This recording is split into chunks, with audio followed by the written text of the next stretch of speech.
Download the BCSN Plus app today.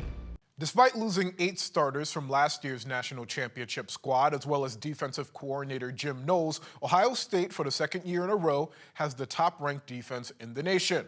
The team is now in Texas, preparing for the quarterfinal matchup against Miami at the Cotton Bowl. And as Mark Kuntz tells us, this year's defense is one of the feel-good stories, thanks to their new defensive coordinator. Ohio State and Ryan Day hiring Matt Patricia is a terrible, baffling, and idiotic decision. It will not end well.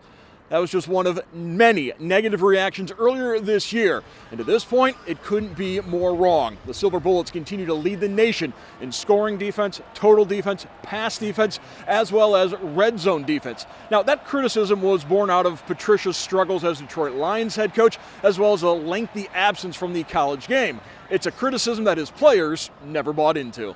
No one, I don't think any of us questioned how great of a coach he was and how well he was able at being a coordinator and calling plays and things like that.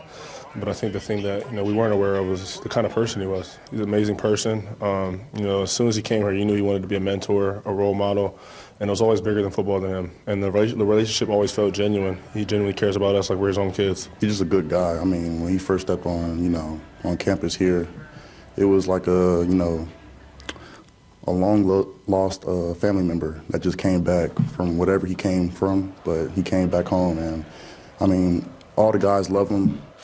And yeah, like for me, it's been a blessing to have him as a coach, just for my skill set, allow me to play nickel, allow me to play safety, how he's using us as players and our skill set, not necessarily just spots in his defense. So it's been great playing for him. He knows how to talk to his players, and yeah, he has a very good personality, and he's definitely he's been there before. He's been in a bad time, so he knows what it looked like. And, him being the coach for us it's been nothing but a blessing.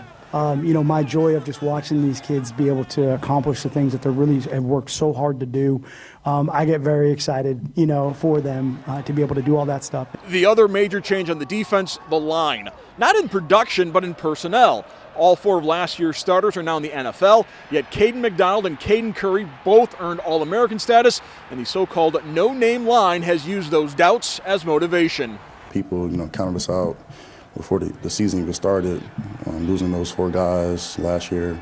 And, coming into the season, people counted us out, but, we just keep our head down. We come in and we work hard each and every day. And, we still use that as fuel each and every game. The whole team basically, they wanted us to not be like the last year's D-line, but match their intensity. And I feel like we haven't reached our full potential because we didn't get that last win. But I know Caden Curry, Kenyatta Jackson, Edric Houston, Taiwan's, Zion, Will, all those guys, I know we're going to be ready. So we're not, happy at all. We're angry.